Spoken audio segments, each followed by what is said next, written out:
Capítulo 7. Zonas de guerra. Supongo que fue la clase que nunca tomé en el seminario, pero no tenía ni idea de las batallas que enfrentaría en el ministerio. Por supuesto, sabía que habría batallas por el Evangelio o batallas por una filosofía bíblica del ministerio. Sabía que habría riñas de poca importancia con los otros líderes o juegos de estira y afloja entre los intereses del ministerio que eran irreconciliables. Sabía que habría altibajos en el ministerio, que atravesaríamos tanto por pasajes con mucha luz como por pasajes oscuros. Sabía que las personas no siempre tienen un anhelo por el Evangelio de Jesucristo o que no lo atesoran como deberían. Sabía que no todos a los que fui llamado a ministrar tendrían un afecto natural por mí o una conexión conmigo. Sabía que me compararían con los pastores que me habían precedido. Sabía que sería llamado a ministrar en momentos de escasos recursos, tanto de ayuda como de dinero. Sabía que sería llamado a luchar por el Evangelio en las vidas de las personas en momentos muy difíciles. Sabía que habría tiempos en los que las personas estarían enojadas con Dios y, por lo tanto, no tan emocionadas conmigo. Sabía todo eso, pero lo que yo no sabía, o anticipaba, eran las batallas que se propagarían dentro de mí, batallas que son exclusivas del ministerio pastoral o que éste intensifica.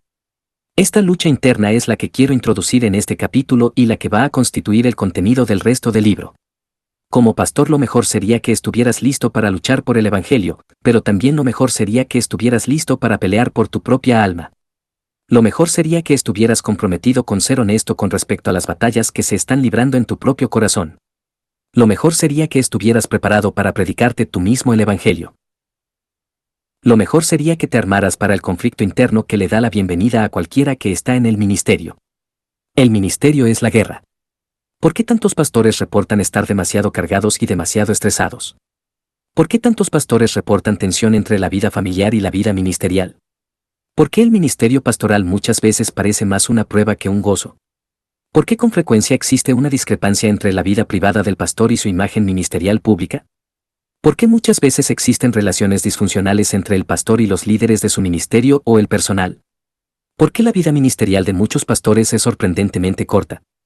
Quizá hemos olvidado que el ministerio pastoral es la guerra y que nunca vas a vivir con éxito en el pastorado si vives con una mentalidad de tiempos de paz. Permíteme explicarte. La batalla principal del ministerio pastoral no es contra los valores cambiantes de la cultura circundante. No es la lucha con las personas reacias que parece que no valoran el Evangelio. No es la lucha por el éxito de los ministerios de la Iglesia. Y no es la lucha constante de los recursos y el personal para lograr la misión. No, la guerra del pastorado es una guerra profundamente personal. Se pelea en el terreno del corazón del pastor. Es una guerra de valores, lealtades y motivos. Se trata de deseos sutiles y sueños básicos. Esta guerra es la mayor amenaza para todos los pastores. Sin embargo, es la guerra que muchas veces ingenuamente ignoramos o rápidamente olvidamos con las ocupaciones del ministerio de la iglesia local. La guerra por tu corazón. En primer lugar, el ministerio pastoral siempre está determinado por una guerra entre el reino del yo y el reino de Dios que se pelea en el campo de tu corazón. La razón por la cual esta guerra es tan peligrosa y engañosa es que tú construyes ambos reinos en el ministerio haciendo el ministerio. Quizá algunos antecedentes teológicos serían útiles aquí. Pablo dice en 2 Corintios 5:15 que Jesús vino para que los que viven ya no vivan para sí. Pablo está argumentando aquí algo importante, algo que todos los pastores deben recordar. Él está argumentando que el ADN del pecado es el egoísmo. El pecado me mete en medio de mi universo, el único lugar reservado para Dios y solo para Dios. El pecado reduce mi campo de preocupación a mis deseos, a mis necesidades y a mis sentimientos. El pecado realmente hace que todo se trate de mí. Debido a que la inercia del pecado me aleja del propósito de Dios y de su gloria y me conduce hacia mi propósito y mi gloria, mientras el pecado esté dentro de mí va a estar la tentación de cambiar la gloria de Dios por la mía. En formas que son sutiles y no tan sutiles comienzo a perseguir los avíos de la gloria del hombre. Cosas como el aprecio, la reputación, el éxito, el poder, la comodidad y el control se vuelven demasiado importantes. Ya que son demasiado importantes para mí, comienzan a moldear la manera en que pienso sobre el ministerio, sobre las cosas que quiero de mi ministerio y sobre las cosas que hago en el ministerio. Recuerda, el ministerio de un pastor no solo se moldea por su conocimiento, sus dones, su habilidad y su experiencia, sino también por la condición de su corazón. ¿Podría ser que mucha de la tensión y el abatimiento que los pastores sufren son el resultado de buscar en el ministerio lo que no deberíamos estar buscando? Guerra por el Evangelio. Esto nos conduce a un segundo campo de batalla en la guerra que es el ministerio pastoral, la guerra por el Evangelio. No solo deberíamos luchar activamente por el Evangelio como el paradigma fundamental de cada ministerio de la Iglesia, sino que también debemos pelear para que el Evangelio sea el lugar de descanso para nuestros corazones. Pastor, nadie tiene más influencia en tu vida que tú, porque nadie te habla más que tú.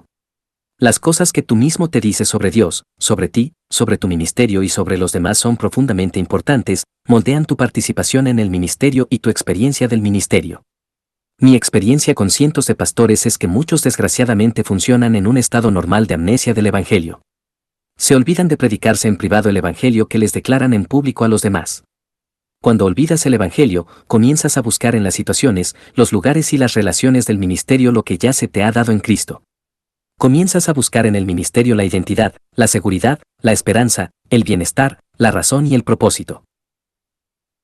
Estas son cosas que tú solo vas a encontrar verticalmente. Ya son tuyas en Cristo. Así que tienes que luchar por darle presencia al Evangelio en tu corazón.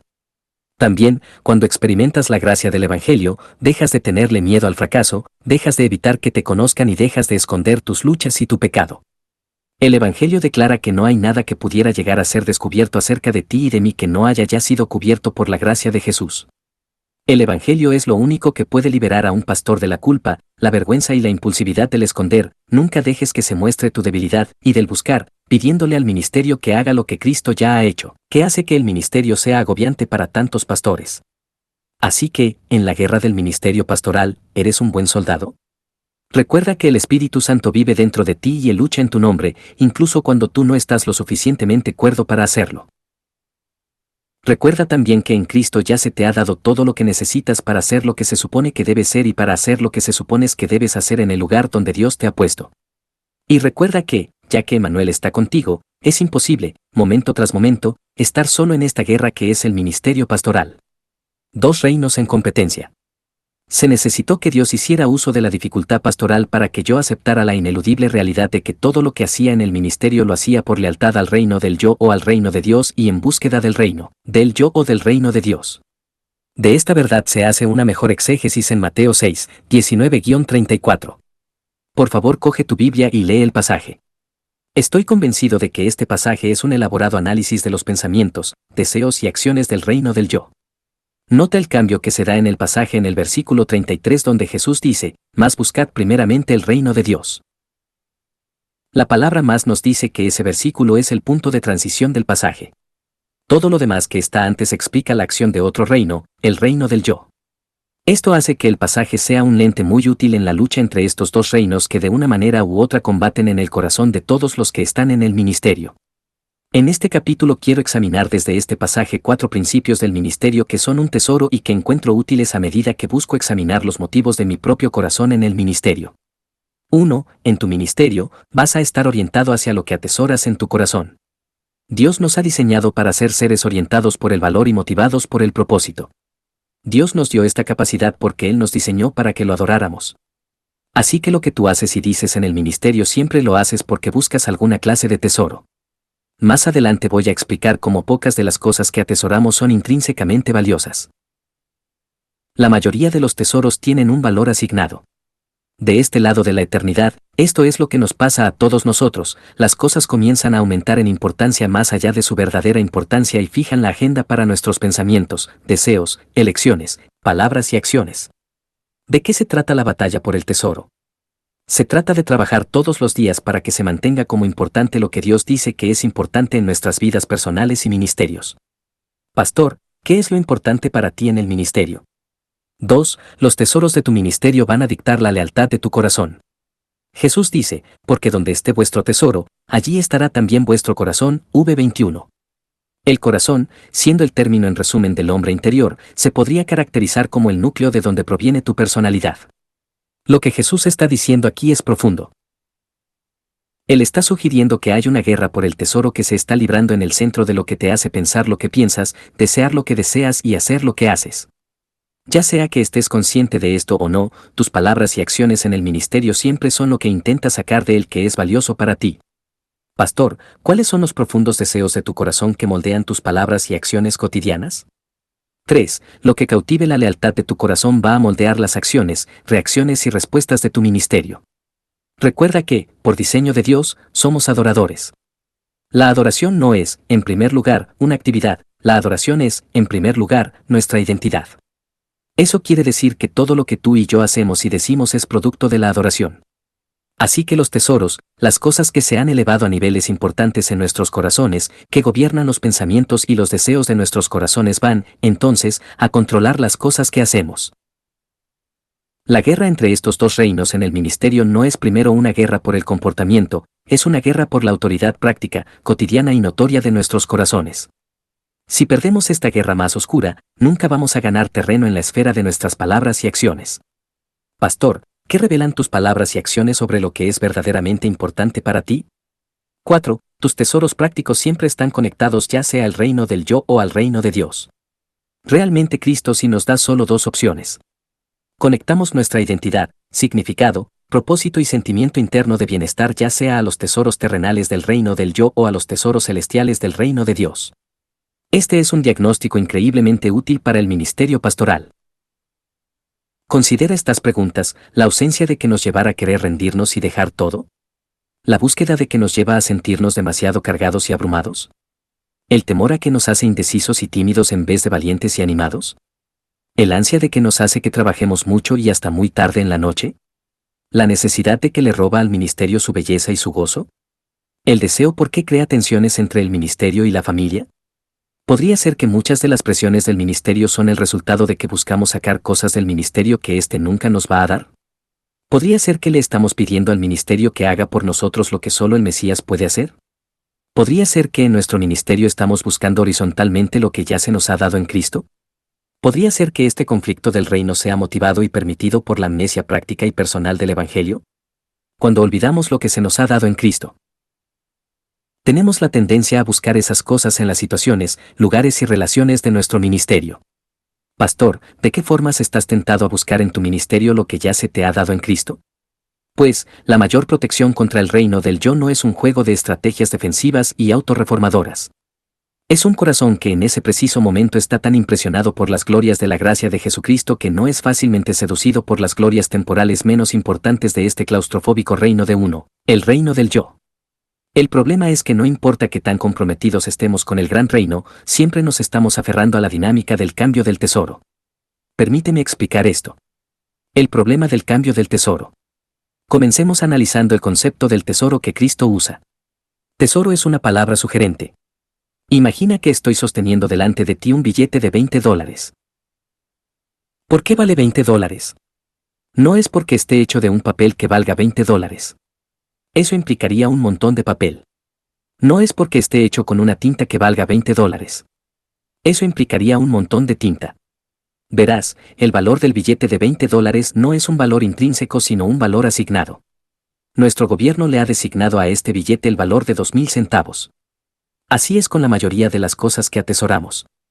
Pocas de ellas tienen un valor intrínseco. No, la mayoría de ellas tienen un valor asignado. ¿Qué significa esto? Significa que tienen valor porque nosotros las hemos nombrado como valiosas. Esto es algo que haces todo el tiempo. Constantemente estás evaluando el valor de las cosas en tu vida. Es por esto que el viejo proverbio dice, la basura de un hombre es el tesoro de otro. Constantemente estás nombrando a unas cosas como importantes y a otras cosas como no tan importantes. También siempre estás confiriendo tu esperanza interna y tu contentamiento a algo y cuando lo haces, esas cosas cobran un valor que moldea la vida. Regresemos a nuestro billete de $20 y veamos cómo va a moldear nuestras vidas una vez que ese valor se le haya asignado. Una vez que mi billete tiene el valor de $20, el número de ellos que tú me ofrezcas va a determinar si voy a tomar ese empleo o no. El número que tengo de ellos va a determinar el tamaño de mi casa, la colonia en la que viva, la clase de coche que maneje, la calidad de la ropa que use, la comida que coma, el nivel de cuidado de la salud que tenga, las vacaciones que tome y mis esperanzas para el retiro y puede, por desgracia, incluso determinar la clase de personas que quiero frecuentar. Una vez que algo se convierte en nuestro tesoro, esto va a dominar nuestros deseos y va a moldear nuestro comportamiento. Así que hay dos conclusiones prácticas que inmediatamente fluyen de la enseñanza de Cristo sobre el tesoro. Quiero exponer cada conclusión en el contexto del ministerio pastoral. En primer lugar, en el ministerio pastoral es difícil mantener en tu corazón como importante lo que Dios dice que es importante. Lo que siempre nos sucede a cada uno de nosotros es que las cosas en el ministerio crecen en importancia más allá de su verdadera importancia y cuando lo hacen, comienzan a dominar nuestros deseos y a moldear nuestro comportamiento. También, es crítico entender que tu ministerio siempre va a ser motivado por lo que tú atesoras o va a ser sacrificado por lo que atesoras. Cuando atesoras lo que Dios dice que es verdaderamente valioso, tu ministerio va a estar protegido y enriquecido por los compromisos de los tesoros de tu corazón. Pero cuando atesoras cosas que Dios no dice que sean importantes, te encuentras interponiéndote en el camino, en vez de ser parte de él, de lo que Dios está haciendo en tu ministerio en ese momento. ¿Quién en el ministerio pastoral no puede establecer una conexión con el siguiente ejemplo? Después del servicio del domingo en la mañana, él preguntó si podía hacer una cita conmigo. Pensé que el sermón no había tocado y que quería ayuda para aplicar las verdades a los detalles de su vida cotidiana. Lo que él realmente quería hacer era decirme que malos, dolorosos es lo que él realmente dijo eran mis sermones. También dijo que estaba hablando por otros que sentían lo mismo. Me dolió, por supuesto, pero fui a prepararlos como lo había hecho la semana anterior. El siguiente domingo, cuando me levanté a predicar y vi a las personas que me escuchaban, todos en la congregación tenían una cabeza de tamaño normal menos este individuo. Su cabeza parecía enorme, con los ojos de la Mona Lisa que parecían mirarme desde todos los ángulos. Previamente había sido inconsciente de las maneras en las que había habido un cambio sutil en el motivo de mi corazón. Por supuesto, quería ser fiel al texto y explicar con claridad el Evangelio, pero también quería algo más. Había decidido ganarle a este hombre. Estaba decidido a que él vendría a mí y me diría: Pablo, estaba equivocado, tú realmente eres un estupendo predicador. Lo preparé y lo comuniqué con él en mente. La usurpación del reino del yo en el ministerio es realmente un asunto de cambiar el tesoro. He sido llamado a que todo lo que diga y haga debe estar gobernado por los tesoros celestiales que se centran en Cristo y son avivados por la gracia, pero, en cambio, mi ministerio comienza a ser forjado por un catálogo de tesoros terrenales. Mi ministerio comienza a ser forjado por los sutiles pero formativos cambios en la clase de tesoro que gobierna mi corazón y, por lo tanto, moldea mis palabras y mi comportamiento. Cuando las cosas comienzan a controlar los pensamientos y los deseos de mi corazón, se elevan más allá de su verdadera importancia y al hacerlo así, moldean la manera en que hago el ministerio. Déjame sugerir solo 5 de una larga lista de posibles cambios en el tesoro que fácilmente pueden ocurrir en el corazón de cualquier pastor. 1. Identidad, pasando de la identidad en Cristo a la identidad en el ministerio. En el ministerio pastoral es muy tentador buscar horizontalmente lo que ya te ha sido dado en Cristo. Es posible ser un pastor y tener una amnésica identidad práctica. Cuando soy yo, comienzo a necesitar que la gente y los programas de la iglesia afirmen mi valor, mi sentido interno de bienestar, mi significado y mi propósito. En vez de la esperanza y el valor que resultan de descansar en mi identidad en Cristo, a mi ministerio lo cautiva y lo moldea el tesoro de una serie de afirmaciones temporalmente horizontales sobre mi valor y mi valía. Esto me roba la valentía ministerial y hace que me enfoque demasiado en la manera en que me están respondiendo los que están dentro del círculo de mi ministerio. 2. Madurez, definir el bienestar espiritual no por el espejo de la palabra sino por el ministerio. Los conocimientos bíblicos no se deben confundir con la madurez cristiana. La exactitud homilética no es lo mismo que la piedad. La destreza teológica es muy diferente de la santidad práctica. El liderazgo exitoso no es lo mismo que un corazón para Cristo. El crecimiento en la influencia no se debe confundir con el crecimiento en la gracia. Es tentador permitir que se lleve a cabo un cambio en la forma en que evalúo mi madurez como pastor. En vez de vivir con una profunda necesidad del trabajo continuo de la gracia en mi propio corazón, comienzo, debido a la experiencia y al éxito en el ministerio, a verme como más maduro de lo que realmente soy. Debido a estos sentimientos de haber tenido éxito, no me enseño, no predico con un corazón humilde, sensible y atrayente. No busco a fondo el ministerio del cuerpo de Cristo. Esto da pie a que mi preparación sea menos devocional y que mi opinión de los demás la haga con juicios a la ligera. 3. Reputación, cambiar de un ministerio forjado por el celo por la reputación de Cristo a un ministerio forjado por la ansia por la alabanza de las personas. Mi ministerio debería estar motivado de manera práctica por la gloria de Cristo, porque su fama la conocieran más y más personas y porque todos juntos conociéramos en un sentido práctico lo que quiere decir someterse a su señorío. En cambio, el tesoro de mi propia reputación seduce mi ministerio. Mi corazón comienza a ser conquistado por el deseo de que los demás me estimen, por el rumor de que soy necesario, por el encanto de sobresalir en la multitud, por la gloria de estar a cargo y por el poder de tener razón. Esto hace difícil que admita que estoy equivocado, Que me someta al consejo de otros, que entregue el control, que no tenga que salir airoso y probar que tengo razón. Hace difícil aceptar la culpa o compartir el crédito y hace que me emocione menos por el ministerio como un proceso de colaboración con el cuerpo de Cristo. 4. En esencia, pasar del descanso en la presencia indispensable de Jesús el Mesías a verse uno mismo como demasiado indispensable para lo que Dios está haciendo. Donde yo una vez me vi como uno de los muchos instrumentos en la caja de herramientas del reino de Dios, ahora comienzo a verme como demasiado imprescindible, demasiado importante en lo que Dios está haciendo en mi entorno local. En vez de descansar en la persona y obra del Mesías, comienzo a llevar en mis propios hombros la carga del crecimiento individual y colectivo del pueblo de Dios. Esto hace que devalúe la importancia de los dones de los demás y de su ministerio y me tienta a asignarme más de lo que soy capaz de hacer. En maneras en las que a lo mejor no estoy consciente, he comenzado a tratar de ser el Mesías en vez de descansar en mi identidad como un instrumento en sus manos fieles y poderosas. 5. Confianza. Cambiar de la humilde confianza en la gracia transformadora a la confianza excesiva en la propia experiencia y los dones. La longevidad y el éxito en el ministerio son cosas buenas, pero también pueden ser cosas peligrosas para el corazón de un pastor. Somos capaces de volvernos demasiado confiados en nosotros mismos. Un cambio en la confianza se comienza a dar cuando del tesoro de la humilde confianza en el poder de la gracia que salva, perdona, transforma y libera paso a descansar en mi propio conocimiento, habilidades, dones y experiencia. Debido a esto, no me aflijo lo suficiente, no oro lo suficiente, no preparo lo suficiente, no confieso lo suficiente y no escucho lo suficiente a los demás. He comenzado a atribuirme aptitudes que no tengo y porque lo hago, no ministro por mi propio sentimiento de necesidad de la gracia de Cristo y no busco la ayuda de los demás. En cada área es tentador que mi ministerio sea forjado por un cambio de la confianza en el tesoro de la gracia incansable de Jesús, el Redentor, a tener esperanza en los tesoros terrenales que Él nos recuerda, Mateo 6, 19-34, que son temporales por naturaleza y que no tienen la capacidad de darnos lo que estamos buscando. ¿Podría ser que estos cambios de tesoro conduzcan a tantos de los problemas colectivos familiares y fracasos relacionales en el ministerio? ¿Podría ser que estos cambios sean los que ocasionen que el ministerio se vuelva una carga en vez de ser el gozo que realmente es? Tu ministerio va a vivir en la peligrosa intersección entre las dificultades y las tentaciones de este mundo caído y la batalla por el reino que todavía continúa en tu corazón. Esta intersección crucial va a ser el núcleo del resto de este libro. Los tesoros del reino del yo se vuelven mucho más seductores y poderosos cuando yo, como pastor, pierdo de vista las glorias de lo que me ha sido dado en Cristo. Cuando hago esto, comienzo a pensar de mí como pobre cuando la gracia me ha hecho rico y busco las riquezas en los lugares donde simplemente no se pueden encontrar. Pero no tengo que huir avergonzado o ceder ante el pánico, porque la gracia de la cruz también ha cubierto esta lucha y hoy va a obrar otra vez para rescatarme de mí mismo. ¿Qué debemos recordar? En vista de todo esto, ¿cuáles son las cosas que debemos recordar? Abordemos la pregunta de esta manera. Los expertos dicen que solo hay 3 cosas que se deben considerar al comprar una propiedad: el lugar, el lugar, el lugar. Lo mismo se podría decir de la vida.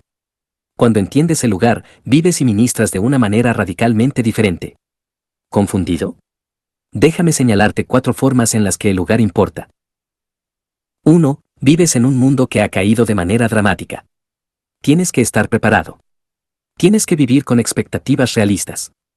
Simplemente debes llevar tu entendimiento bíblico al lugar donde ahora vives y ministras, o de lo contrario vas a estar constantemente desprevenido y desilusionado. Tú y yo vivimos en un mundo muy arruinado donde por todos lados hay problemas. Tu cuerpo y tu mente están afectados por la caída y no siempre funcionan como deberían. Tu familia y tus amistades no van a funcionar como fueron diseñadas. El gobierno que está por encima de ti no funciona como fue creado para funcionar. La iglesia a la que sirves está llena de gente imperfecta pero que necesita la redención. El ambiente físico está arruinado y sufre bajo el peso de la caída. El apóstol Pablo lo dice muy bien en Romanos 8, porque sabemos que toda la creación gime a una, y aún está con dolores de parto hasta ahora, y no solo ella, sino que también nosotros mismos, que tenemos las primicias del Espíritu, nosotros también gemimos dentro de nosotros mismos, esperando la adopción, la redención de nuestro cuerpo, versículos 22-24. No hay escape de esto, estás en un lugar donde alguna clase de problema te va a recibir todos los días. Mucho de ese problema va a vivir dentro de ti. Vives y ministras en un lugar donde de una manera u otra la tentación te va a dar la bienvenida cada día. Cuando enfrentas esta dura realidad, vas a vivir preparado para los problemas que se atraviesen en tu camino. 2. La gran batalla se libra en tu corazón. Al reconocer el quebrantamiento del mundo en el que vives y ministras, no quieres ceder ante el ambiente espiritual en el que le echas la culpa de todas tus luchas a las cosas que están fuera de ti. Ese fue el error del monasterio medieval, comunidades amuralladas que estaban separadas del mundo malvado y que estaban destinadas a fomentar una vida recta. Al final resultó que estas comunidades tuvieron la tendencia a repetir todos los males del mundo circundante del que se habían separado. Los monasterios fueron un fracaso porque descuidaron una verdad bíblica muy importante: el mayor peligro para todos los seres humanos, incluso para los que están en el ministerio, se encuentra dentro de ellos, no fuera de ellos. Hay algo oscuro y engañoso que todavía está al acecho en el corazón de cada uno de los hijos de Dios y que todavía no ha sido plenamente glorificado: el pecado. Solo el pecado que hay dentro de ti es lo que te atrae y te engancha al pecado que está fuera de ti. Cada día se libra una guerra por el control de tu corazón. Pero tu celoso Salvador, con el celo del precioso amor redentor, no va a compartir tu corazón. Él no va a descansar hasta que tu corazón lo gobierne Él y solo Él. 3. Vas a correr a algún lugar para refugiarte. En medio del problema, cuando te encuentras en el calor de la batalla, vas a correr a algún lugar para refugiarte. Vas a correr a algún lugar para encontrar el descanso, el consuelo, la paz, el aliento, la sabiduría, el alivio y la fuerza. Solo hay un lugar a donde correr y donde se puede encontrar la verdadera protección, descanso y fuerza. Tú y yo debemos aprender, en la vida y en el ministerio, a hacer del Señor nuestro refugio. Quizá cuando estás en problemas corres con otras personas con la esperanza de que ellas puedan ser tu Mesías personal. Tal vez corres al entretenimiento con la esperanza de adormecer tus problemas. A lo mejor corres a una droga para hacer tu mejor intento por apagar el dolor. Quizá estás tentado a correr por comida o sexo para paliar el dolor con el placer. Ya que ninguna de estas cosas puede darte el refugio que buscas, poner ahí tu esperanza solo tiende a añadir decepción al problema que ya estás viviendo. Dios realmente es tu refugio y tu fuerza. Solo Él gobierna en cada lugar en el que tu problema exista. Solo Él controla todas las relaciones en las que la decepción va a asomar la cabeza. Solo Él tiene el poder para rescatarte y librarte. Solo Él tiene la gracia que necesitas para enfrentar lo que estás enfrentando. Solo Él tiene la sabiduría que necesitas con tanta desesperación en los problemas. Solo Él está en ti, contigo y para ti todo el tiempo. Él es el refugio de refugios. ¿Corres a Él? 4. Hacia donde te diriges el problema ya no existirá más. Podrías argumentar que la historia bíblica se trata de 3 lugares. El jardín en Génesis era un lugar de perfección y belleza, pero se volvió un lugar de pecado y problemas. La colina del Calvario fue un lugar tanto de horrible sufrimiento como de gracia transformadora. Y la Nueva Jerusalén, ese lugar de paz y refugio alumbrado por el resplandor del Hijo, va a ser nuestro refugio final para siempre. Gracias a la cruz de Jesucristo, tu historia no va a terminar con los problemas diarios y el refugio temporal. No, tu lugar final va a ser completamente diferente a todo lo que has experimentado, incluso en tu mejor y más brillante día en el ministerio. Te diriges hacia la Nueva Jerusalén, donde la última lágrima va a ser secada y los problemas ya no existirán más. El día de hoy, en la vida y el ministerio, vas a enfrentar alguna clase de problema. El día de hoy vas a correr a algún lugar para refugiarte. El día de hoy hay esperanza y ayuda que se pueden encontrar. Que Dios sea tu refugio y, mientras corres hacia Él, recuerda que Él te ha prometido que va a haber un día en el que tus problemas ya no existirán más. Pero vives entre el ya y el todavía no y la batalla todavía ruge. La pregunta para ti, pastor, es: ¿eres un soldado consciente, sabio y preparado, que una y otra vez corre al capitán de tu alma para encontrar la gracia que salva, perdona, transforma, capacita y libera?